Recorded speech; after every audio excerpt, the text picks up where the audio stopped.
박수 한번 칠까요? 자, 우리가 소원하는 거는 성경인데요. 성경이 뭐냐 그러면 이렇게 해가지고 이거다. 그래서 이게 뭐냐 그러면 나 몰라요 이렇게 하면 안 됩니다. 뭐 예를 들면은 전능하사 천지를 만드신 하나님 아버지를 내가 믿습니다. 몸이 다시 사는 것과 영원히 사는 것을 믿습니다. 사실은 그게 다 성경 요약해 놓은 거거든요. 압축해 놓은 거거든요. 그러면 이제 그걸 좀 풀어가지고 말하려면 뭐냐면 하나님께서 하나님의 나라를 건설했다. 하나님이 하나님의 왕국을 건설했다. 그 왕국의 범위가 어디까지냐? 영토가 어디까지냐? 하늘과 땅이다. 그러면 여기에 있어서 하나님하고 교제하면서 파트너가 될 수 있는 사람이 누구냐라고 할 때 인간, 사람이에요. 강아지나 짐승이 아니에요. 하나님이 사람을 지어서 하늘과 땅을 채워가지고 하나님의 통치가 이루어지는 하나님의 왕국을 건설한 거예요. 그러면 하나님의 왕국에 있어서 하나님께서 우리들하고 할 때 그냥 되는 대로 수시로 시시때때로 이렇게 하면은 안 되죠. 뭐 해가 동쪽에서 떴다 서쪽에서 떴다가 어느 날은 막 24시간이 아니라 막 240시간이 됐다 이렇게 되면 곤란하죠. 그래서 하나님의 왕국에 하나님의 그 약속의 복을 주셨는데 생육하고 번성하고 다스리고 지배하라 그래요. 그러니까 그것이 바로 이 하나님의 왕국의 번영이에요. 생육, 다스리고 지배하고 창성하라. 자, 그러면은 우리는 어떻게 되죠? 막 주는 대로 받으면 되죠. 생육하고 번성하고 다스리고 지배하고 좋다 그러면 네, 그 왕국의 복락이 넘쳐나잖아요. 근데 지금 우리는 뭐냐면 한 달에 월급이 딱 들어와야 되는데 월급이 안 들어오면 곤란하고요. 죽습니다. 들어오더라도 모자라게 들어오면 생활이 궁핍합니다. 그러니까 대한민국 시민으로 살긴 살지만은 고달프게 사는 사람 굉장히 많아. 근데 하나님께서 당신의 왕국을 건설했을 때는 다 풍요롭고 말이에요. 넘쳐나도록 이렇게 탁 채워 살았다고.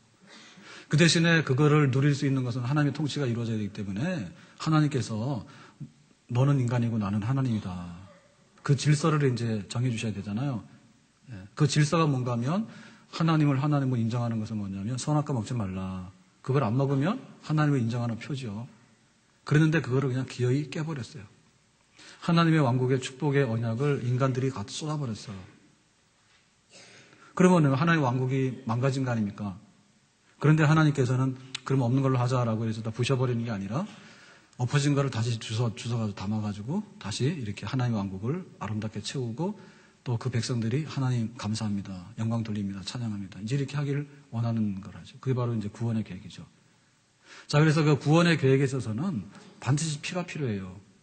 네, 피가 필요해요. 그러니까 성경에서 그 생육번성 다스리고 지배하는데 선악과를 먹지 말라는데 선악과 먹고 나서부터는 항상 피를 찾아야 돼. 우리는 허물되기 때문에 하나님 앞에 나가면 죽어. 그러니까 우리의 죄를 가리고 우리는 죄인입니다. 그런데 하나님 우리를 받아주시면 좋겠습니다. 이거 나가거든요. 그래서 이제 하나님께서 그 여자의 후손이 오게 되면 너희들이 마귀의 손에서 죄의 손에서 벗어나게 되고 하나님의 통치하는 왕국으로 다시 돌아오게 될 것이다. 라고 이제 구원을 약속하죠.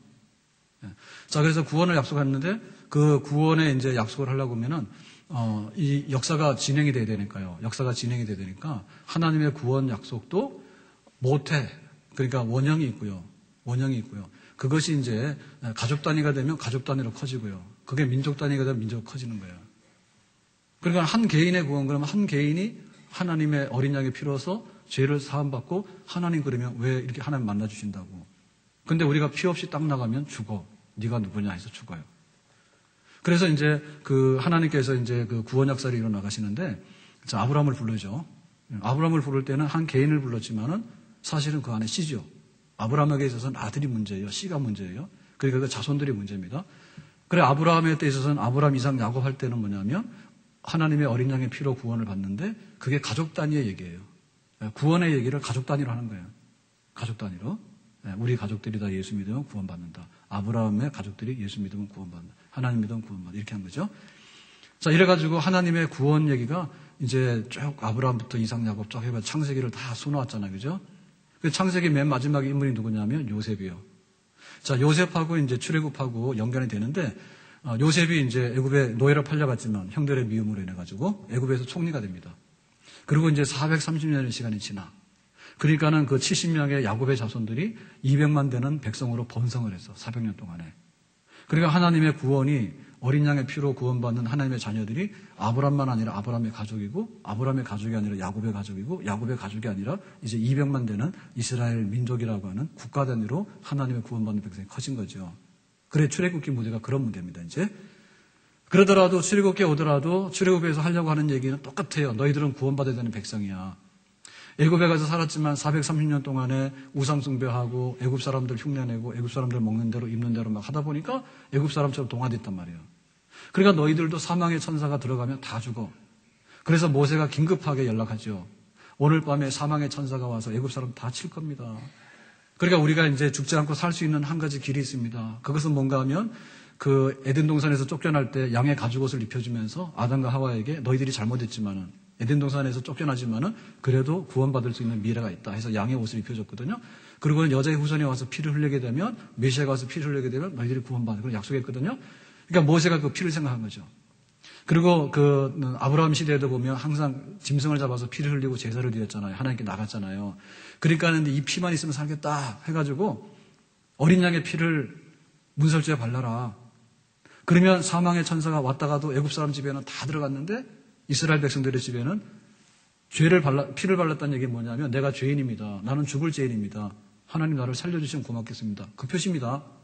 그러니까 사망의 천사가 이건 안 되겠다 해서 다 뛰어넘는 거죠. 믿음으로 살려달라니까. 그래가지고 모세가 어린 양의 피를 발라라 해가지고 그날이 바로 출애굽하는 날입니다. 애굽에서 종살이 하던 백성이 구원을 받는데 한 개인이 아니라 국가 단위로 구원에 동참하게 되는 그런 출애굽 엑소더스 해방되는 그런 역사가 있게 되는 거예요. 자, 그래서 이제 그 모세가 인도하는 백성이 어린 양의 피로 이제 구원을 받아서 석 달 동안이 어디로 오느냐면 홍해 바다를 건너서 시내산에 도착을 하게 돼요. 시내산에 도착하게 돼요. 그러니까는 그 어린 양의 피로서 구원받아서 시내산에 오게 되는데 그 어린 양의 피라고 하는 것은요, 그 짐승의 피, 양의 피를 발라가지고 이제 구원을 받았잖아요. 성경에서 그걸 왜 써놨는가 하면 예수님께서 어린 양으로 오셔가지고 십자가에서 죽으심으로 그 피를 믿는 자는 구원받는다는 것을 예표하는 사건입니다. 예표하는 사건입니다. 그러니까는 그 어린 양의 그 피가 결국에는 믿는 모두에게, 그러니까는 히브리인이라고 하는 혈통적인 히브리인에게만 해당하는 은혜가 아니고 이방인인 우리들도 예수님의 피 안에서 모두가 다 구원받아서 동참할 수 있는 길이 열려지는 그 6월절 어린 양이에요. 그러니까 예수님께서 죽으실 때 언제 죽었어요? 6월절 절기에 보라 세상 죄를 지고 가는 하나님의 어린 양이로다 해가지고 하나님의 어린 양으로 대속의 그 양으로 죽었죠. 그러니까 모세의 그 피를 발라서 구원받았던 그 백성들의 역사는 지금도 예수님을 믿어서 예수님의 피로 구원받는 백성들의 역사죠. 아멘. 그러니까 성경은 뭘 읽어야 되냐면 구원의 역사를 읽어야 됩니다. 성경은 민족 해방의 역사가 아니에요. 그 모세가 이스라엘 백성들을 해방시켰다 이 얘기를 하니까 일본 사람들이 깜짝 놀라가지고요. 일제시대 때 출애굽기를 못 보게 했어요. 요한계시록을 못 보게 했어.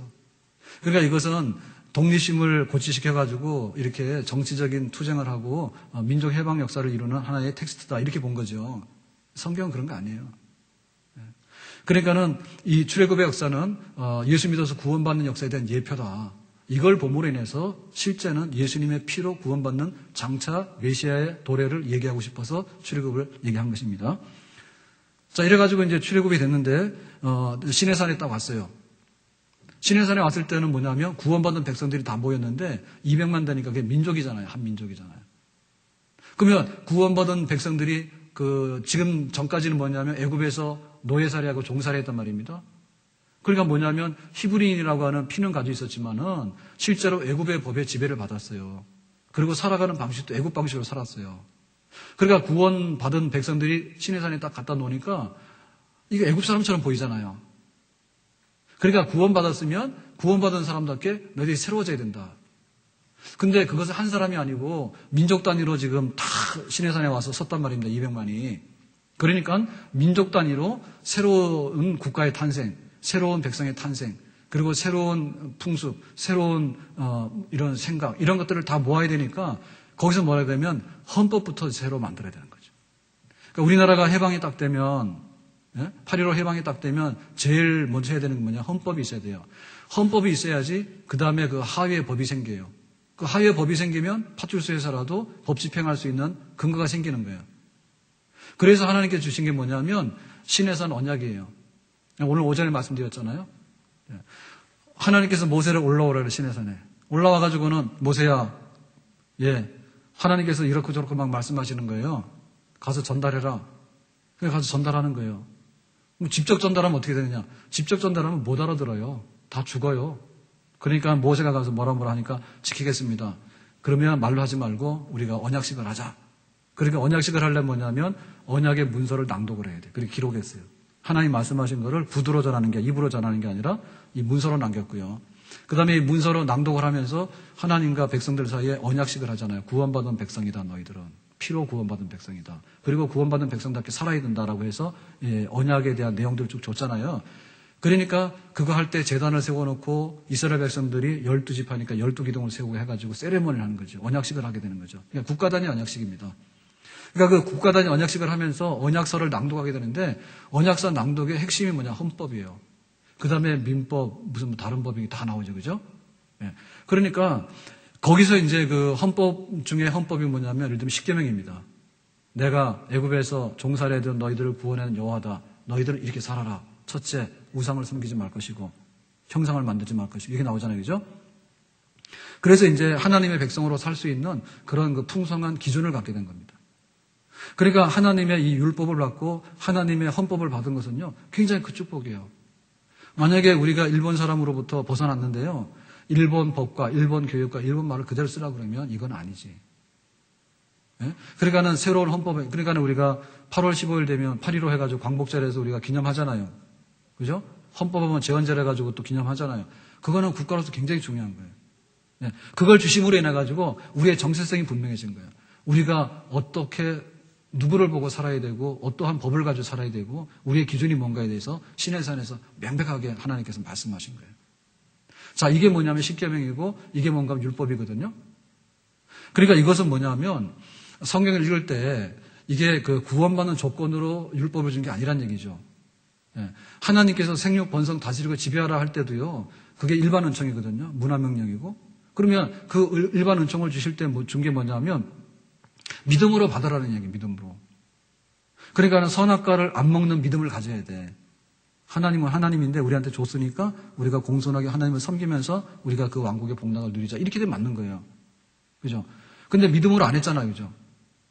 그러니까 지금도 그 믿음으로 해야 되는데 이 율법을 준 것은 율법으로 인해서 내 행위를 자랑함으로 인해 가지고 하나님 앞에 나는 내 스스로 구원받을 수 있다. 이게 아니고 애굽에서 종살이하던 너희들을 구원한 여호와가 구원받은 후에 너희들은 생활을 이렇게 해라라고 하나님의 백성으로서의 삶의 기준을 제시하는 거거든요. 그러니까 율법으로 구원받기 위해서 율법을 준 게 아니다는 얘기죠. 아멘? 성경의 진리는 피밖에는 우리의 구원이 없어요. 내가 죽을 죄인인데 살려주시면 내 몸과 생명을 바쳐서 하나님 섬기겠습니다. 은혜로 구원받은 것, 은혜로 갚겠습니다. 그게 바로 우리 구원의 진리입니다. 갑자기 구약 성경 가가지고 모세 시대로 가게 되면 율법으로 이렇게 구원을 받고 율법을 행하면 의롭다 안 받고 이거 성경에 모순되는 일을 하면 안 돼요. 자, 이래서 이제 그 율법은 뭐냐면 구원의 조건으로 준 게 아니라 구원받은 백성들의 열매로 줬다는 얘기죠. 열매로 줬다는, 그렇게 살아라는 얘기죠. 그러니까 구원받는 조건이 아니라는 것이고요. 그리고 뭐냐면 이 율법은 우리 시대에 폐기된 것이 아니에요. 폐기된 게 있긴 있어요. 율법에는 어떤 게 있었냐면 제사법이 있었고요. 시민법이 있었고요. 도덕법이 있어요. 세 가지 성격이 있어요. 그런데 그 제사법이라고 하는 것은 폐지가 됐습니다. 제사를 드릴 때 소를 잡을 때는 이렇게 잡고 양을 잡을 때 이렇게 잡아라. 그 다음에 뭐 내장은 어떻게 처리하고 그 피는 어떻게 처리하고 뭐 어떻게 해라. 이런 게 있어요. 근데 그거는 예표였는데 실체인 예수님이 오셔가지고 십자가에서 어린 양으로 죽으셨기 때문에 구약의 제사를 우리가 똑같이 할 필요가 없어요. 보다 큰 제사가 완성이 됐기 때문에 구약의 작은 제사는 폐지가 된 겁니다. 그런 면에서 율법이 폐지됐죠. 그리고 그 율법이라고 하는 것은 그 당시의 시민법이에요. 예를 들면 이빨이 부러졌으면 가서 이빨 이상을 하면 안 된다. 눈이 빠졌으면 눈 하나만 해야지 두 눈 빼고 오면 안 된다. 그런 법이 있어요. 그런 법은 그 당시의 법이에요. 그 당시의 법. 그런데 우리가 이 하나님 말씀 믿는다 해가지고 네가 이 일을 상하게 했으니까 내가 네 일을 상하게 한다 해서 빼면은 잡혀갑니다. 그러니까 그 당시의 시민법을 우리가 지금은 해당이 안 되기 때문에 폐지해요. 그리고 그 당시의 시민법이라고 하는 것도 이웃사랑의 법이에요. 그러니까 우리가 이가 하나 부러졌으면 이 하나 이상은 손대면 안 돼, 2개 뽑으면 안 돼라고 하는 말은 뭐냐면 최소한의 사랑의 기준이에요. 내가 손해를 이빨 하나 뽑혔으니까 상대방한테 이빨 2개 뽑으면 안 되지. 그건 악으로 갚는 거지. 그러니까 최소한으로 뭐냐면 하나 정도는 할지 몰라도 사실상에 있어서는 하지 말란 얘기죠. 근데 예수님께서는 사랑을 어떻게 하라 그러냐면 원수를 위해서 죽으라 했잖아요. 원수까지도 사랑하라 했잖아. 그러니까 우리가 살아가는 데서 훨씬 더 높은 법을 제시하셨기 때문에 구약시대로 돌아가서 눈 하나 빼면은 눈 하나 빼고 이런 식으로 하면 안 됩니다. 그 폐지된 겁니다. 그런데 지금 살아있는 법이 뭐냐면 도덕법은 살아있는 거예요. 도덕법. 그러니까 하나님의 백성으로 살아가는 뜻이 이런 거다라고 하는 법은 폐지된 게 아닙니다. 네. 그런 면에 있어서 구원받는 조건 아니다. 제사법 아니다. 시민법 아니다. 도덕법은 영원하다. 예를 들면 살인하지 말지니라 하고 하는 것은요. 지금도 살인하지 말아야 돼. 남의 물건을 훔치지 말라고 하는 것은 지금도 훔치지 말아야 돼. 아멘? 네. 부모를 공경하는 것은 지금도 공경해야 되는 거예요. 간음하지 말라고 하는 것은 지금도 간음하지 말아야 됩니다. 그런 면에 있어서 이 율법을 준 것은요. 그야말로 거룩한 백성이 얼마나 풍성해지는가. 나라가 잘 살수록이요. 이게 법이 높습니다. 나라가 잘 살수록. 그래가지고 우리나라도 이제 아동학대 문제잖아요. 예. 한국 사람이 미국 막 이렇게 가가지고요. 벌어먹고 살기 힘들어가지고 일하러 가고 그러다 보니까 애를 방치시켜 놓고 나가잖아. 막 우는데 놓고 나가잖아. 한국식으로. 그랬다면은 이게 아동학대죄로 걸립니다. 누가 신고하냐? 옆집에서 신고해버려? 아이가 말 안 듣고 숙제 안 하잖아요. 한국식으로 패버렸어. 그랬더니 누가 신고해? 아들이 신고해? 우리 부모님이 학대했다고? 법이 얼마나 발달했는지 몰라요. 생활의 수준이 높아질수록. 추신수 선수가요, 이번에 이제 막 1억 13,000불 해가지고 이제 계약을 하고 왔잖아요. 근데 그 부인이 정식 결혼도 안 했대지. 애가 둘인데. 그 둘째 애 놓고 나서는 둘째 애를 놓고 병원에 가서 출산한 거지. 그랬는데 가가지고 24시간 만에 퇴원해 왔대. 의사한테 사정사정해가지고. 집에 큰아이가 4살인가 5살인데 혼자 있으니까는 가야 된다고. 그래가지고 의사 특별 허가를 받고 온 거예요. 그 정도로 이게 아이 혼자 놔두고 하는 건 굉장히 큰 이게 법입니다. 위법입니다, 위법. 그러니까 세상도 잘 사는 나라가 되면 법이 발달하고 법이 풍성해지는데요. 예? 그러니까 우리나라가 옛날에 인심이 좋다라고 하는 시대는 거꾸로 말하면 우리가 대충 못 살았다 이런 뜻도 됩니다. 인심이 좋은 것도 있는데요. 그냥 뭐 대충 하더라도 나눠 먹으면 되니까 그랬죠. 근데 지금은요, 나눠 먹는 거 하면 안 돼. 괜히 뭐 하나 줬다가요, 막 내 몸에 뭐 해로 왔다 해가지고 소송 걸리고요. 그래서 안 하는 겁니다. 못 주는 거예요, 마음대로. 그러니까 하나님께서 그 어린 양의 피로 구원해낸 이 백성들을 시내산에 딱 데리고 와가지고 하나님 백성으로 탈바꿈 시키는데 얼마나 이 풍성한 법을 주겠어요. 하늘에 속한 하나님의 백성으로 살아갈 수 있도록. 이방인들이 이게 견줄 수 없는 높은 수준의 백성으로 살아갈 수 있도록 그런 걸 주신 거예요. 아멘? 우리도요, 구원받는 건 한 번이에요. 세례받는 건 한 번이야. 근데 예수 믿는 거는 10년도 되고 20년도 되고 50년도 되는 거예요. 그럼 뭐 할 겁니까, 그동안에? 하나님의 법으로 인해가지고 우리가 더 풍성한 자리에 성장하는 것이 바로 하나님 백성으로 그 구원받은 다음에 우리의 삶인 줄로 믿습니다. 그러니까 우리가 하나님의 말씀을요, 더 깊이 알고 하나님의 언약을 더 깊이 알고 더 연구를 많이 할수록요, 세상 사람들이 흉내낼 수 없는 정말 수준 높은 거룩한 그런 복 있는 백성이 될 수 있는 줄로 믿습니다. 우리 한국교회가 구원받은 거 좋아서 부흥 많이 했는데 말하자면 그 율법으로 구원받는 건 아닌데 하나님의 말씀으로 더 성숙하고 성장해야 되는 데서 미끄럼 탔어요. 미끄럼 타가지고는 우리 스스로도 만족을 못해요. 왜냐하면 믿고 나서 보니까 별거 아니거든요. 별거 아닌 게 아니라니까. 그리스도 안에 있으면 새로운 피조물인데 왜 별거 아니에요, 우리가. 그리고 세상 사람들이 그러잖아. 믿는 니들이 별거 없다 이렇게 하니까 우리들도 그냥 기죽어가지고요. 지리멸렬해가지고 그래가지고 교회 성장이 안 되는 거예요. 그러니까 교회 성장은 뭐냐면 질적인 성장에 동반되지 않으면 진짜 교회 성장이 없습니다. 질적인 성장이라는 것은 뭐냐면 우리 생활이 하나님의 계명으로요. 똑똑하게 올라가야 돼요. 아멘? 그게 올라가야지 내 스스로가 만족하게 되는 거고 사람들이 우리 인정하게 되는 거고 그러니까 와서 나도 교인 되기를 원한다라고 줄을 서게 되는 거죠. 근데 우리 스스로가 엎드려가지고는 침을 우리 얼굴에다 뱉으니까 우리 스스로도 자괴감이 생기잖아요. 믿는 게 뭐래 이게?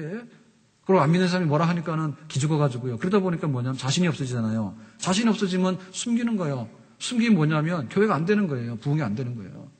자, 시내산에서 와서 이런 걸 했어요. 그래서 이제 말씀 받은 거 풍성한 삶을 위해서 받은 것이고요. 그 다음에 받은 게 뭐냐면 하나님 앞에 예배 드리는 그 원리를 터득한 거예요. 그래서 모세가 올라가서 40일을 금식하면서 하나님의 십계명과 율법, 하나님 백성들이 어떤 나라를 이루어야 되는가 이거를 받아온 동시에 성막을 받아옵니다. 성막 설계도를. 거룩한 텐트, 홀리 텐트, 성막 설계도를 받아와요. 그래서 이제 성막을 그렇게 이제 세우게 되는데요. 마당에 번제단이 있죠. 번제단에서 짐승을 잡아가지고 이제 피 흘리고 불태워서 제사를 드리고요. 그리고 앞으로 나가면 물두멍이 있어요. 제사장이 손을 씻어요. 그러고 나면 이제 성소로 들어가는 거예요. 성소에 들어가면 떡을 놓은 진설병이 있고 상이 있고 그 다음에 등대, 불을 밝히는 등대가 있고 그 다음에 향을 태우는 향단이 있어요. 이 세 가지가 있어요. 그러고 나서 안에 들어가게 되면 휘장을 걸쳐서 안에 들어가게 되면 지성소가 있어요. 하나님 언약궤가 있어요. 그러니까 요 홀리 텐트 성막을 주셔서 설계를 주셨어. 그래서 너희들이 구원받았잖아?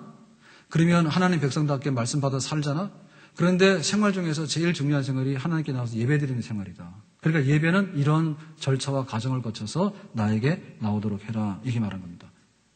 그러니까 이제 그 예배 드릴 때 그 어린 양의 피도 이제 짐승이 죽어서 우리가 대신 살게 됐잖아요. 그러니까 하나님께 제사 드리러 나가면, 예배 드리러 나가면 마당 뜰에 가는데요. 이방인들은 못 가요. 여자들도 못 가요. 남자들이 가요. 그런데 제사를 집례하는 것은 제사장이 아니면 못 해요. 그래서 이제 제사장에 가서 의뢰를 하죠. 내가 역쿵역쿵 해가지고 이렇게 왔다. 그러니까 양을 가져왔으니까 내 죄를 사하고 또 하나님 앞에 축복 기도를 해주세요. 양을 잡잖아요. 피를 뿌리잖아. 그러니까 그것이 바로 번제인데요. 그 번제단을 통과해야지 그 다음에 이 성소 안으로 들어가는 길이 열려지게 됩니다. 그러니까 하나님 앞에 나가는 것은 우리가 죄인으로서 갈 수 없는데 어린 양의 피로서 구원받는다는 얘기를 했고요. 그게 아브라함이 됐든 이삭이 됐든 야곱이 됐든 간에 가족 단위로 얘기한 다음에 모세 통해서 민족 단위로 얘기한 다음에 민족 단위로 얘기하면서 그 예배의 규정을 정하는 것이죠. 번제단의 피가 아니면 너희들은 여기 들어올 수 없다. 그걸 정하는 거죠. 내 주의 보혈은 정하고 정하다. 다 같이 내 죄를 정케 하신 주 날 오라 하신다. 내가 주께로 지금 가보니 십자가의 보혈로 날 씻어 주소서. 하나님 백성이 이 피를 의지해서 나가는데 제사장이 중재를 안 해주면 못 나가는 거예요. 그러면 제사장이 그 피를 가지고서 속죄한 다음에 이제 성소에 들어가죠. 그리고 제사장도 지성소에는 더 이상 못 들어가거든요. 1년에 한 번 대제사장을 뽑아가지고 지성소에 들어가서 언약궤 앞에서 하나님 앞에 속죄하고 거기서 이제 백성들 축복하는 그런 걸 하는 거예요. 그래서 우리가 히브리서에 보면 은혜의 보좌 앞으로 담대히 나가라 그랬는데 그 은혜의 보좌가 뭐냐면 마당을 밟고 들어가서 성소를 열고 들어가서 지성소 휘장을 열고 들어가서 거기에 하나님 앞에 속죄하고 은혜, 멋이 주님의 자비의 성소, 자리, 시트 오브 멋이 하나님의 자비가 임하는 그 자리, 그 언약궤 그 상자 거기까지 도달하게 되면 거기 하나님 계시다는 얘기죠.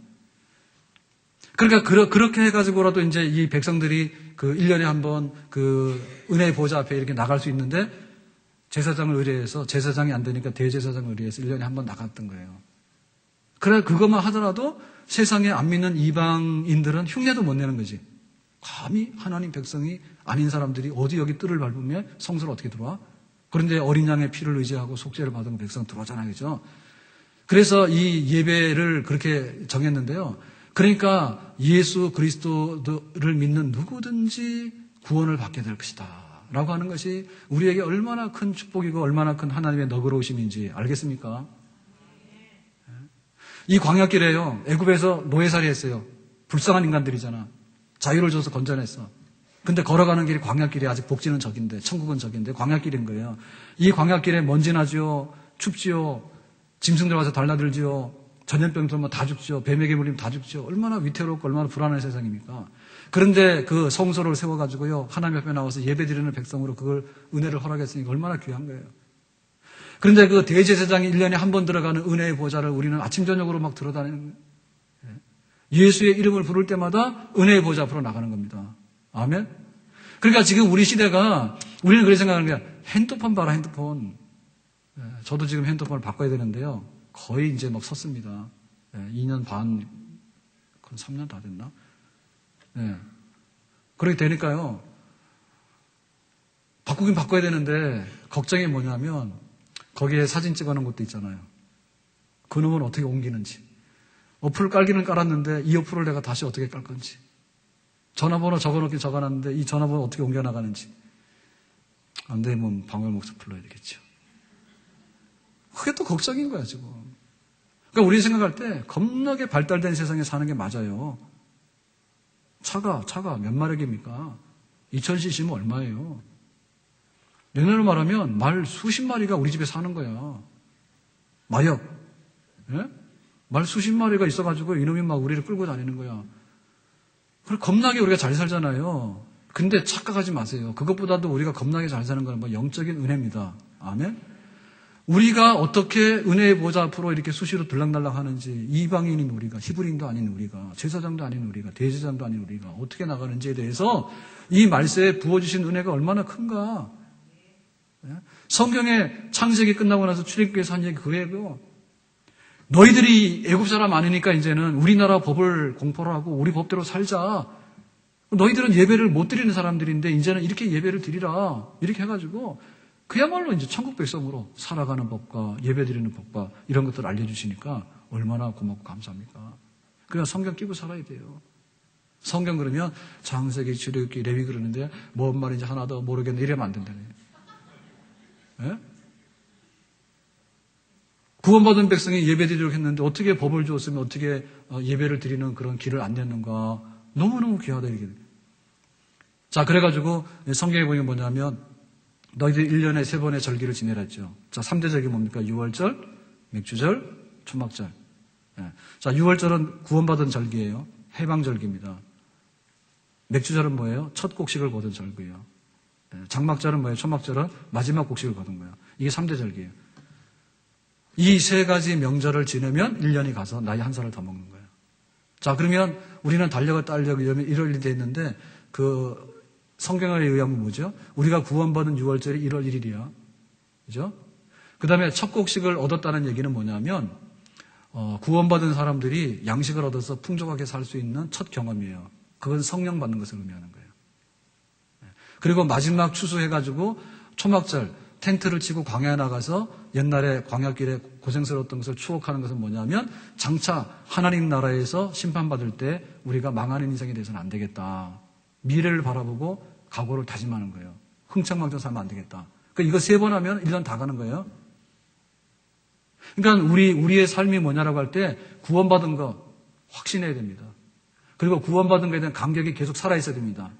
아멘? 그러니까 1년 12달 해야 되는 거예요. 나는 구원받았다. 나는 구원받아 감사하다. 나는 구원받아 즐겁다. 그게 계속되는 게 우리 삶이요. 그리고 성령 받았다. 성령 충만하다. 성령 충만하니까 내가 영적으로 즐거워 찬송하게 되고 내가 기도하게 되고 성령 받으니까 내가 사람이 변하게 되고 성령 받으니까 기름진 하늘의 복락을 내가 경험을 하게 되고 성령 받았다.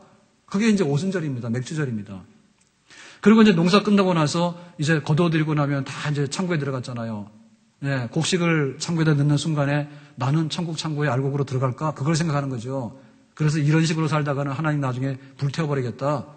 이거 혼나겠다. 5달러도 줬더니 다 가서 까먹고 말이에요. 흐랑방탕해가지고 탕자처럼 됐다면 안 된다고 말이죠. 그러니까 내가 마지막에 하나님 앞에서 어떻게 쓸 것인가. 내가 지금 성공했다 하더라도 마지막 날 하나님 앞에 섰을 때 어떤 상을 받을 것인가. 그걸 생각하라. 그게 3대 절기예요. 그것이 우리 삶이에요. 그러니까 우리가 1년 동안 살면서 그래요. 구원받은 감사하고 성령 받은 거 충만히 유지하고 하나님 앞에 서는 그날에 상 받을 것을 생각하고 그러니까 이것만 생각하고 가면은 이 절기를 다 지키는 거죠. 하나님께서 우리를 구원해가지고 이렇게 살라고 명하신 줄로 믿습니다. 그러니까 이것이 이제 3대 절기인데 3대 절기의 이제 기본 베이스가 뭔가 하면 안식일이에요. 그러니까 여섯 동안 힘써 일하는데 안식일 날이 되면 손 딱 놓고 하나님께 나와서 예배 드리고 영적으로 충만하게 되고 이래요. 그러니까 지금도 똑같은 거 하거든요. 우리가 세상에 살다 보면요. 세상에 이렇게 자꾸만 가까이 가게 되는 흡수되는 그런 게 있어요. 사람이 뭘 하다 보면. 그런데 이 세상은 영원한 내 집이 아니야. 이 세상은 멸망받을 세상인데 나는 이 세상을 떠나서 하나님 나라로 가야 돼. 그거 할 수 있는 떠나는 연습이 주일입니다. 그러니까 주일을 아주 엉망으로 지내는 사람은요, 나중에 천국 갈 마음이 없는 사람입니다. 아시겠어요? 세상 좋아서 살았으니까 나중에 세상에 있으라고 말이지. 근데 그거 세상은 불타는 세상이야. 심판받는 세상이야. 그러니까 지금 떠나라니까. 엿새 동안에 열심히 살고 재밌게 살았지만은 주일날 되니까 이 세상에 손을 멈추고 떠나는 거거든요. 보다 나은 것을 위해서. 여러분, 토요일까지가 좋아요? 주일이 좋아요? 네, 그거는 진짜 하나님 백성이 그렇게 대답하는 겁니다. 그런데 가짜들은요, 주일날이 싫은 거예요. 주일날 되면 교회 가야 돼, 막. 하고 싶은 것도 못하게, 막 이런 거예요. 그거는 세상에 속한 백성이기 때문에 그런 거예요. 그래서 안식일을 지키는 거죠. 그래서 이 안식일을 이렇게 지키다 보면 1년이 지나잖아요. 그러면 또 안식년이 돌아오잖아요. 그죠? 그 6년 동안 열심히 일했으면요, 땅을 쉬게 해야 돼. 너도 해방이다. 그동안 수고 많았다. 왜냐하면 죄로 물든 세상에서는요, 온갖 착취가 다 이루어지거든요. 그러니까 인간들이 거기다 심어놓고서 계속 빼먹는 것도요, 착취예요. 땅도 쉬어야 돼요. 화학비로 주는 건 더 나쁜 거죠. 그죠? 그거 쉬게 해야 됩니다. 그래서 지력을 회복하고요. 그래서 땅도 살아야 되거든요. 그 안식년 주는 거죠. 네. 안식년을 주면서 우리도 쉬는 거죠. 그래서 안식년을 7번 하면 7, 7, 49, 49거든요. 그러면 이제 그 다음에 50년째는 희년이에요. 희년이 뭐냐면 셋업을 새로 하는 거예요. 셋업을 새로. 집 판 것도 집주인에게 돌려주고, 땅 판 것도 땅 주인에게 돌려주고, 노예들도 자유민 돼서 가는 거고. 그러니까 이게 완전히 셋업을 새로 해가지고 그야말로 새 하늘과 새 땅이 장차 임하잖아요. 예? 새 하늘과 새 땅 임할 거 아닙니까? 하나님이 하늘과 땅을 만들었죠. 근데 인간이 망가뜨렸죠. 하나님이 새 하늘과 새 땅을 만들죠. 새 하늘과 새 땅은 예수님이 재림하셔서 종말에 이를 사건이에요. 종말에. 그러니까 종말에 이루어질 사건에 대한 예비 연습이 뭐냐면 희년이에요. 50년마다 셋업을 새로 시작해서 새 하늘과 새 땅 조건으로 돌아가는 거예요. 그것이 삶이에요. 그러니까 우리가 생각해 보면 우리가 지금 복지 그러지만 이건 꽝입니다. 네, 물질로 조금 나아졌는지 모르는데요. 근데 이건 물질이 좀 나아진 면도 있지만은 이거를 유지하려고 하기 위해서는 우리가 뼈가 부러지는 거예요, 지금. 예? 옛날에는 뭐 도토리 주워 먹고 살았잖아요. 이제 어디 이렇게 가다 보면 굉장히 그런 게 있는데 구석기 시대의 유적이 나오면 난립니다. 왜냐하면 세계 역사로 볼 때요, 구석기 유적이 있는 나라가 많지 않아요. 예, 반만년 역사 있는 나라가 많지 않습니다. 그래 구석기 유적이 있으면은 그 민족은 굉장히 양반, 뼈 있는 가문이라는 뜻입니다. 우리나라 그런데요. 여기가 살기 좋았기 때문에 구석기 시대도 유적이 나타나는 거예요. 조상 대대로. 근데 구석기 시대 유물이 있다 해서 가보면 뭐 있습니까? 뭡니까? 암사동 이런 데 가보세요. 한강에. 뭐 이런 게 있다잖아요. 그러면 땅구덩이 파가지고 이렇게 뭐 덮어놓고 뭐 구석기 유적이라고 그러고. 가보면은 속초 여기도 가보면요. 거기서 가는데 뭐죠? 콘도 새로 세운 거 뭐예요? 좋은 거 있잖아요. 네? 네, 솔비치인가 뭐, 솔비치요? 솔비치만 가봤습니까? 바다 보이는데? 대명에서 진 거 있잖아요. 솔비치 가보신 분 손 들어보세요. 주무신 분 있는 것 같아. 솔비치. 많이 못 갔네? 설악산에 콘도 많은데 옛날 대명 이런 거 많이 낡았잖아요. 그래서 새로 한 데가 솔비치. 못 가봤어요? 네, 거기 있어요. 비싸요. 근데 솔비치가 바다를 보고 있는데 바다 보지 말고 뒤로 돌아서 보면은 구석기 유적이 있어요. 네? 구석기 시대에 살았던 사람들 유적이 있어요. 그런 데도 좀 가보세요. 가봤는데 사람들 살았던 게 뭐냐면 이렇게 해가지고 이렇게 나무 걸쳐가지고 구석기 움막 있잖아요. 그거 모형 만들어 놓은 거 있어요. 그거 가봤어요? 애들 데리고? 애들 좀 교육 좀 시켜요. 가보면 진짜 지금 우리 아파트는 대궐입니다. 구석기 시대 때 살았던 사람들이 한 가족이 살았던 방이 얼마나 많지만 요만합니다. 예? 거기 옹기종기 모여 살았어. 근데 짐승이 덮치면 잡아먹히는 거지 뭐. 고로 살았다고. 그러니까 그때는 그래도요 굉장히 편했어요. 근데 지금은 공부를 얼마나 많이 해야 되는지 몰라. 예? 이건 뭐 어플 받으려고 그러고 이런 거는 얼마나 공부를 많이 해야 되는지 몰라, 이거. 옛날에는 그냥 길거리 다니면서 주워 먹고, 뭐 고기 잡아 먹고, 그리고 움막집 지어서 그냥 살다 죽으면 그만이잖아. 근데 지금은 그냥 쓰는 것도 없이 공부만 한다니까. 배우는 게 얼마나 많냐고. 너무 과잉하게 배우는 거예요, 지금. 전 국민이 말이에요. 그렇게 수학을 말이야, 막 미적분까지 다 풀고 말이에요. 네? 평생 미적분 써먹는 것도 아닌데. 그럼 뭐하러 풀었을까, 우리가 그거를. 애들 죽을라 하잖아요, 수학 때문에. 그러니까 지금 물질로 누리는 그런 이렇게 복락이 있긴 한데요. 사실은 너무, 대가를 너무나 많이 지불하는 거고, 우리가 누리는 그 물질이라는 게 굉장히 한정이 있습니다. 그래서 성경에 보면요, 절기를 지내라, 안식일을 지내라, 그리고 제사법이 있잖아요, 그죠? 예, 하나님 앞에 헌신할 때는 번제, 이렇게 소출의 열매를 감사할 때는 소제, 그 다음에 하나님께 죄를 지었으면 속죄제, 사람들끼리 다투다 죄를 지었으면 속건제, 그리고 하나님께 화목하기 원하면 화목제, 이렇게 해가지고 온갖 제사가 다 있어. 그러니까 우리로 말하면 새벽기도, 수요, 셀 예배, 뭔가 뭐 다 있잖아. 그거 불평하시면 안 돼. 그게 바로 복이요. 그냥 막 시시때때로 예배드리고, 시시때때로 절기가 뭐냐면 페스티벌입니다. 6월절, 맥주절, 초막절 이거는 3대 페스티벌이요. 근데 우리는 보면은 우리 페스티벌이 굉장히 좀 불행합니다. 그죠? 추석 그러면 추석 그러는데요. 달 보고, 예? 또 정월 대보름 되면 뭐예요? 대보름 보고 가지고 비는 거야. 불쌍하잖아. 그러니까 이스라엘 백성들하고 수준 차이가 얼마나 많이 나는지 알죠? 예? 성경이 그렇게 살아라는 거예요. 그러니까 우리가 그렇게 하나님 앞에 나와서 이 주일이 뭐 의무적인 이렇게 노동의 날이 아니고요. 그야말로 거룩한 안식일이고 거룩한 페스티벌입니다. 아멘? 그리고 추수감사절이 되면 사람들은 몰라서 가가지고 보름달 보고 빌지만은, 정월에 정월달 보고 빌지만은 우리가 하나님께 예배를 드리고 10년이 되면 새해를 주신 하나님께 내가 이렇게 헌신해서 살겠습니다. 이렇게 얼마나 멋있냐고. 그런 삶을 말씀하셨는데 우리가 그렇게 살 수 있기를 주님의 이름으로 축원합니다. 자, 이래가지고요, 이제 그 시내산에서 단단히 1년 동안에 캠핑을 하면서 훈련을 받았어요. 그래가지고 이제 가라 해서 가는데 마음이 변한 거야. 이제 국경을 넘으면 바로 이제 적과꿀이 흐르는 가나안 땅으로 가거든요. 근데 국경 도시가 어디냐면 가데스바네예요. 가데스바네예요. 거기 와가지고는 뭐라냐면 돌다리도 두드려서 가야 됩니다. 이 있습니다. 그러고는 모세한테 그럽니다. 우리가 가서 확실히 한번 짚어보고 갑시다. 그럼 뭐 하냐 했더니 각 지파에서 한 사람씩 대표를 보내가지고 알아보고 갑시다. 이렇게 된 거예요. 근데 그건 알아보면 안 되는 겁니다, 원래. 적과꿀이 흐르는 땅을 준다 했으니까는 그냥 국경 넘어서 가면 되는 거예요. 근데 왜 가데스 바네에 와가지고 그렇게 섰는지 모르겠어. 의심이 생겨가지고. 그래가지고 12명이 딱 갔다 왔는데 하는 소리가 아는 대로 그렇죠. 여호수아와 갈렙은 저거는 우리 밥이다. 적과꿀이 흐르는 땅이 맞습니다. 이렇게 보고를 했는데 나머지 10명 뭡니까? 적과꿀이 흐르는데 피 흘리는 땅이다. 우리는 가면은 메뚜기다. 잡아먹힌다. 죽는다. 이랬잖아.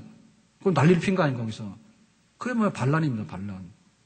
하나님께서 구원시켜서 1년 동안 캠핑해가지고 딱 만들어서 딱 보냈더니 국경만 넘어가면 되는데 거기 딱 와가지고 뒤돌아서서 안 간다고 하나님 원망하고 돌아서잖아요. 그게 바로 적과꿀이 흐르는 땅에 들어간 실패예요. 그래서 하나님께서 니들이 훈련이 안 됐다. 그러면 훈련 좀 받아라 한 거죠. 그래서 정탐꾼 40일을 파견했잖아요. 그래서 하루가 1년이 된 겁니다.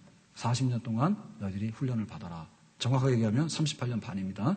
38년 반 동안 훈련을 받아라 이렇게 하는 거죠. 그래서 이 광야에서요 뺑뺑이를 도는데 38년 반을 뺑뺑이를 돌아요. 제자리에서.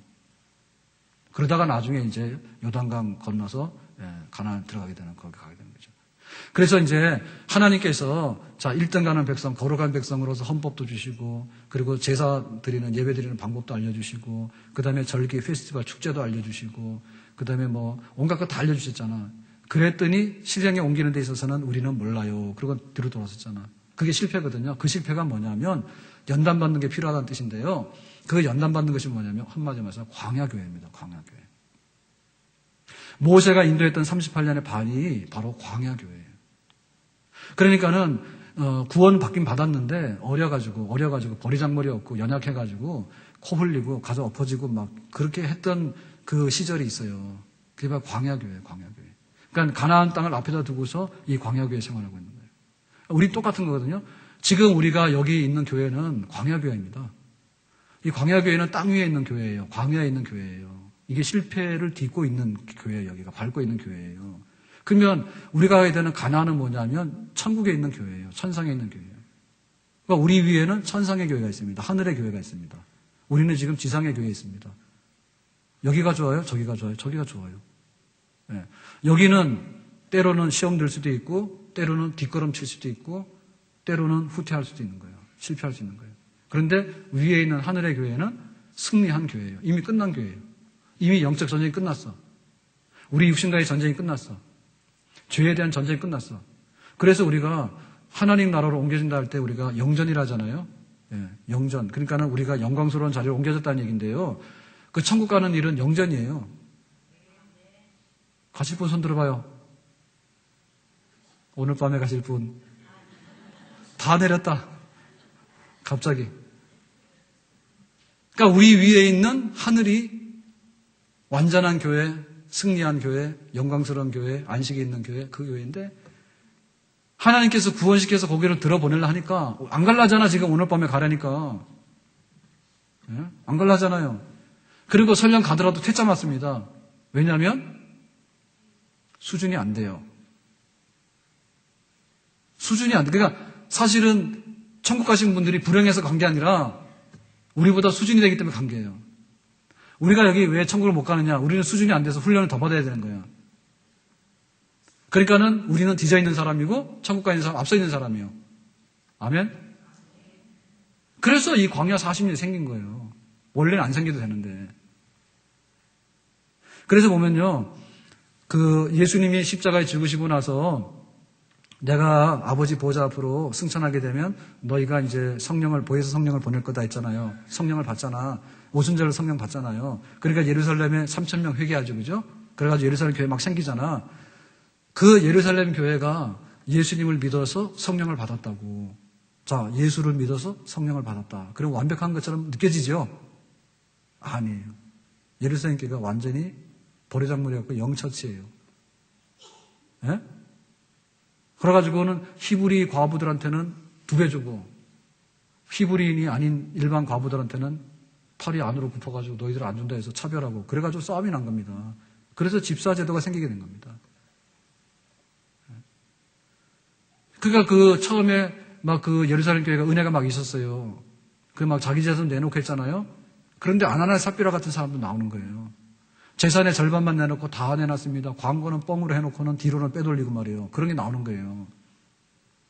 그리고 겁나니까 스데반 집사가 그 순교하게 되니까 겁나니까 막 도망가고 그랬어요. 그러니까 여기 남아있는 우리 지상의 교회들은요, 굉장히 흠이 많고 연약한 교회입니다. 그러나 절망적이지 않습니다. 왜냐하면 하나님께서 거룩한 연단을 시키는데요. 그러니까 교회가 좋은 교회가 뭐냐면 내도 가지고요 편안하게 만들어서 호텔식으로 경영하는 교회는 나쁜 교회예요. 예? 돈만 가지고 가서 편하게 들어넣어서 잠자고 하룻밤에 30만 원씩 내고 나오는 호텔은 그런 호텔식 교회는 안 좋은 교회예요. 교회는 훈련을 너무너무 잘 시켜야 되는 게 교회예요. 그게 좋은 교회예요. 아멘? 우리가 변해야 된다니까, 천국 들어가려면. 그거 진짜 불편합니다. 우리가 딱 가서 문화 충격 같은 게 있잖아요. 예? 그래서 그 사막별 여행, 사막별 그 책 있잖아요. 그죠? 그거 보면 사하라에 있는 한 청년이 프랑스 유학 갔잖아요. 파리로. 가가지고 써는 거 보면요. 진짜 우리는 생각 못 하는 거예요. 헤어드라이기가 뭔지 압니까? 예? 이게 막 뜨거운 바람이 나오긴 나오는데요. 왱왱거리는데 난리가 나가지고요. 뜨거운 물 평생에 본 적이 없잖아요. 호텔에.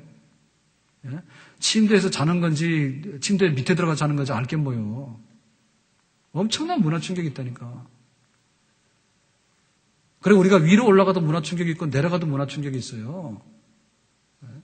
중국 사람들은 그냥 열차를 탔는데요. 남자들이요. 막 우통을 다 벗어 던진다니까. 그렇다고 해서 멋있는 것도 아니야. 몸짱도 아니야. 배는 이렇게 나와서 중국 도둑놈같이 생겼는데 그럼 막 여자들 앞에서 막 옷을 번져. 그 사람도 습관이죠, 그게. 예? 우리가 보면 막 놀래잖아요. 화장실 문도 없는데 돈을 받더라니까. 돈 내라고. 화장실 문도 없어. 아니, 다 그렇다는 건 아니고 갔는데 그렇더라고. 표준은 안 되면 그렇잖아요. 충격받잖아요. 근데 우리가 위로 올라가도 충격받습니다. 위로 올라가도 충격받습니다. 그러니까 우리가 모르니까 김치를 먹는데요. 만약에 김치에 유산균 숫자를 세고 먹으면 어떻게 될까? 세다가 죽겠지. 숫자 세다가. 그러니까 이게 너무 많이 하러 탈이라니까. 그런데 우리가 지금 모르니까 그러죠. 천국이 어마어마한 곳이란 말이에요. 그러니까는 우리는 부득불 광야 생활 해야 되는 거예요. 그래서 좋은 교회 뭐냐면 우리가 막 시험 들고 죄짓고하면 안 되는데 부득불 우리 속에 남아있는 죄성이나 연약함에 대해서요. 단단하게 훈련을 시켜가지고 정병으로 만드는 그리스도의 군사로 만들어낸 교회가 좋은 교회입니다. 아멘? 그러니까 율법을 강요해서 이거를 지켜야지 구원받는다는 게 아니고요. 구원을 이미 받았기 때문에 이렇게 살아가는 것이 마땅한 겁니다. 라고 복입니다. 라고 알려주는 것이 좋은 교회예요. 아멘? 그래서 우리 교회가 좋은 교회가 될 가망성이 있는 거예요. 그리고 좋은 교회 돼야 되는 거예요. 그리고 사실 우리 교회는요, 이게 쭉정이들은 오면요, 다 날아가게 돼 있어요. 불편해가지고. 붙을 데가 없어요. 붙을 데가 없어요. 막 목사님이 생긴 것도 이렇게 생겨먹었잖아요. 근데 우리 부목사님도 그러잖아. 방울 목사님은 이렇게 보면 다 알아. 누가 결석했는지 다 알아. 워낙 점잖아서 그렇지 다 안다니까요. 표현을 잘 안 해서 그렇지. 그러니까는 주일날 교회를 왔다 가면요, 방울 목사님 눈에 다 도장 찍힌 거예요. 저 방송실에 가서 앉아있으면 다 알아. 그러니까는 요거 카톡하고 졸고 이런 거 다 알아. 그러니까 그런 거 하지 마세요. 요 카메라가 몇 대인지 알아요? 다 알아요. 그리고 또 박조 목사님한테 걸리면은 또 안 나만하지. 뭐 했다면 뭐 책 읽고 독감 내려며. 가만 안 둔다니까. 좋은 교회예요. 교회로 왔는지 안 왔는지는 모르는 게 좋은 교회라고 자꾸 우기는데 그런 게 어디 있습니까 지금. 목사님 얼굴 모르는 교회가 좋은 교회라고? 그거 어떻게 좋은 교회 그게? 될 수가 없죠. 성경도 하나도 모르는데 말입니다. 말하지 말고 그냥 멋있는 것만 해줘라. 근데 멋있는 걸 많이 보면 뭐합니까? 내가 밥이라도 먹어야지 살아남는 거지. 멋있는 그 메뉴판 보면 플라스틱으로 만드는 거 있잖아요. 그거 아무리 쳐다봐야 배고파 죽어. 그거 할 거 없어요. 못 사는 사람들이 그러니까 못 사는 사람들이요. 뭐 이렇게 일본 아줌마들이 난리 났지. 배용준이 때문에 사귄다고. 아니, 남편한테 잘하라니까. 남의 여자 이쁘면 뭐하냐고. 집에 가서 부인 이쁘게 좀 만들어주라 가서. 남의 여자 이쁘다고 그거 하고 다니면 뭐하냐고. 그러니까 교회가 실제적으로 광야에서요. 어떻게 내가 가나안 땅에 들어갈 것인가를 잘 훈련할 수 있는 교회가 좋은 교회고요. 그거를 빨리 앞당길수록 좋은 교회예요. 그래서 우리 교회 와가지고 6개월 만에 변화 안 되는 사람 1차적으로 빨간불입니다. 6개월 만에 변화가 안 되면 그 인간은 좀 이상한 인간이에요. 6개월이나 줬는데 변화가 안 되잖아요. 그건 이상한 거죠. 1차 경고입니다. 1년, 3년 지났는데 변화가 없다 그러면 그건 거의가 빨간불입니다. 진짜로. 네? 그럴 수가 없어요. 어떻게 그래요? 고등학교 때 학습량이 얼마나 많이 잡니까? 고등학교 3학년 하면 대학을 가버립니다. 네? 교회 와가지고 3년인가 섬겼는데 하나도 안 변했다? 그게 그거다? 있을 수가 없는 일이죠. 그런 사람들 때문에 40년 광야가 있었던 거예요. 자, 그래서 오늘 마지막 마무리하겠습니다. 모세가 이제 40년 뺑뺑이를 다 하고 나서 그 백성을 훈련시켜가지고요. 준비됐거든요.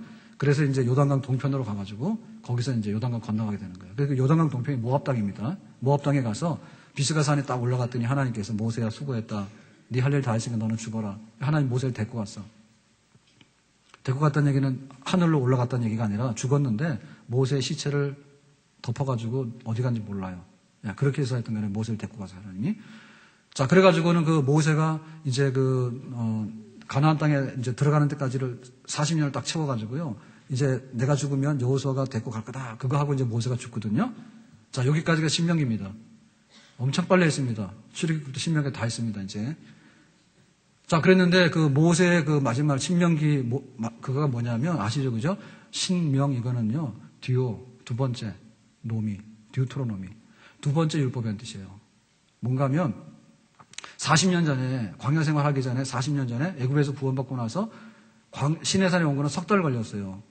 근데 시내산에서 1년 캠핑을 했어요. 그럼 한 1년 반 걸렸잖아요. 38년 반을 뺑뺑이 돌았잖아요. 자, 그러니까 지금 40년 전으로 거슬러 올라가 뭐가 됐냐면 그 세대가 다 죽었어. 가데스 바네아에서 안 가요 하고 갔다가 다 죽었어. 여호수아 갈렙 빼놓고는 20세 이상 중에서는요. 그러니까 이제 지금 있는 그 이스라엘 백성들의 성인은요, 다 뭐냐면 신세대 한마디로 말하면. 그러니까는 시내산에서 하나님께서 모세야 이 말씀을 전해라. 언약식 했잖아요. 거기 언약식에 참석했던 어른 중에는 아무도 없어, 여기가. 그래서 두 번째 말씀, 두 번째 언약 백성으로 이렇게 살아라는 말씀을 모세가 설교하는 거예요. 죽기 전에. 그 신명기예요. 그러니까 이 신명기 이제 그 모세가 죽기 전에 하는 설교, 그 다음에 또 여호수아가 가나안 땅에 들어 죽기 전에 하는 설교 있잖아요, 그죠? 그게 뭐냐면 언약의 해석입니다. 우리가 하나님과의 이런 언약이 있는 백성이니까 그 언약을 너희들이 잘 지키면 복이 있고 구원의 풍성함이 있지만은 만약에 잘 못 지키면 재미없다, 큰 화를 받게 된다. 그거를 유언처럼 해서 남기는 거예요. 자, 그때 뭐죠? 광야 교회, 우리 교회, 지상에 있는 이 교회 생활 중에서 우리가 마지막으로 명심하고 가야 될 것은 뭡니까? 항상 하나님의 언약 백성으로서 잘 살자. 하나님과 약속 있는 백성으로서 거기에 부합하게 잘 살자. 그것이 바로 우리가 외쳐야 되고요. 우리 생에 다해서 잘 사는 걸 보고 다음 세대를 향해서 너희들도 바톤을 받아서 언약 백성으로 잘 살도록 해라. 그런 얘기입니다. 자, 오늘 그 창세기부터 해서요, 이 구원받은 백성들이 언약 백성으로 잘 살아라는 모세의 고별 설교를 들으면서 이제 신명기까지 했거든요. 그러니까는 우리가 성경이 뭐냐 하면, 자, 창세기부터 신명기까지 이렇게 말하면 되는 겁니다. 저처럼. 할 수 있죠? 할 수 있죠? 이게 성경입니다. 그런데 몰라요. 묻지 마세요. 이건 가죽이지 무슨 성경이야? 말 좀 하세요. 내가 구원받은 백성으로서 어떻게 하나님 언약 백성으로 살아야 될 것인가. 신명기에 말씀하신 백성들로 살면 복이 있다 이렇게 했는데 그렇게 살아야 되겠다. 그러니까는 여러분 성경을 딱 생각할 때 항상 뭐부터 생각해야 된다고요?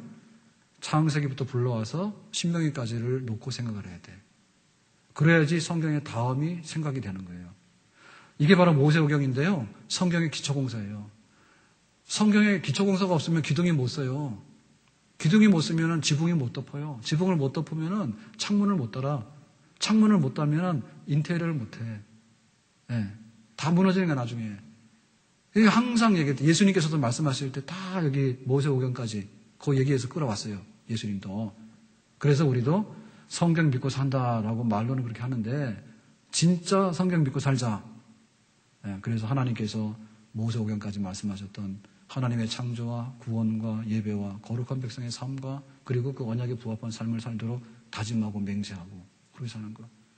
여기에 우리가 충성을 다해서요. 정말 흔들림이 없이 하나님의 백성으로 잘 살고 교회를 잘 섬길 수 있는 우리가 될 수 있기를 주님의 이름으로 축원합니다.